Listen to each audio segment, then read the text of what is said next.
The first thing I'm going to say is for our speakers, please speak right into the mic. It's hard for people to hear if we hold it away from our faces. We're going to quickly kind of go over the fire situation. We're going to go over some of the things to help you recover. We're going to go over the power situation. I know a lot of people are concerned about that. A couple ground rules for the meeting. We're going to try to get through things pretty quickly. The town is grieving once again for losing a member of the community, Leonard.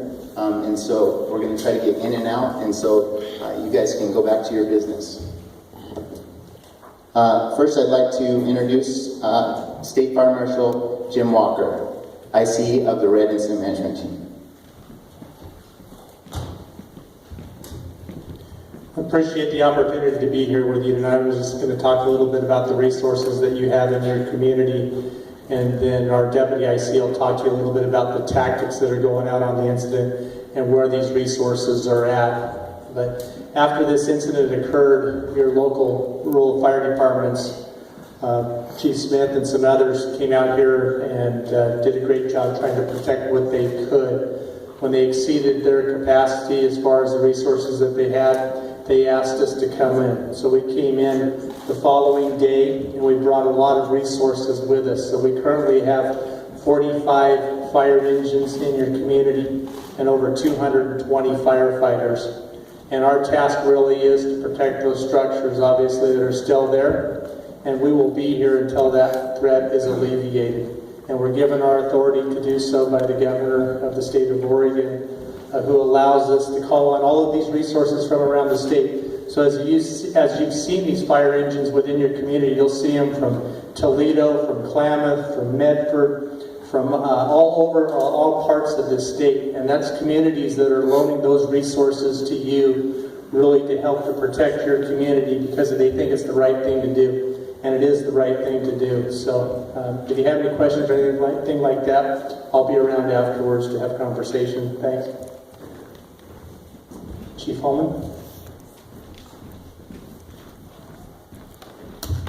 Good evening, everyone. Thank you, Chief Walker. So we come in, we have three primary objectives. The number one is protecting you as citizens, and then doing that safely with our firefighters. Number two is protecting your community, and number three is protecting your community's critical infrastructure, which is like your power and stuff like that. That's what we're here for.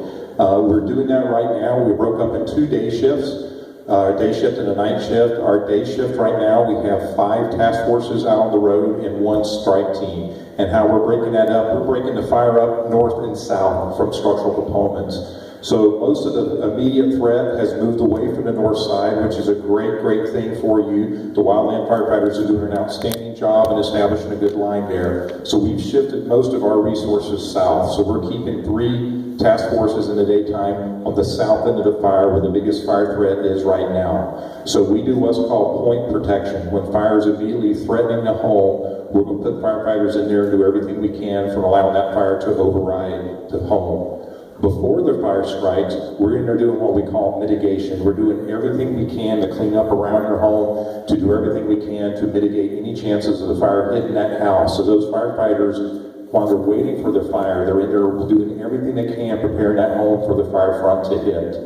We bring in special apparatus. We have what we call a strike team here of smaller fire engines, 4-wheel drive fire engines. We're using those up in the northeast corner of the fire, kind of where it bumps into the wilderness area. That's very difficult terrain in there. So we're using those smaller vehicles. And what we're doing right now, we're doing what we call plumbing. We're actually laying hose lines in there. We're laying sprinklers in there. We're preparing that area so if we have to get out, we can fire off these pumps and flow water through sprinklers and do, again, everything we can to protect the structures in there.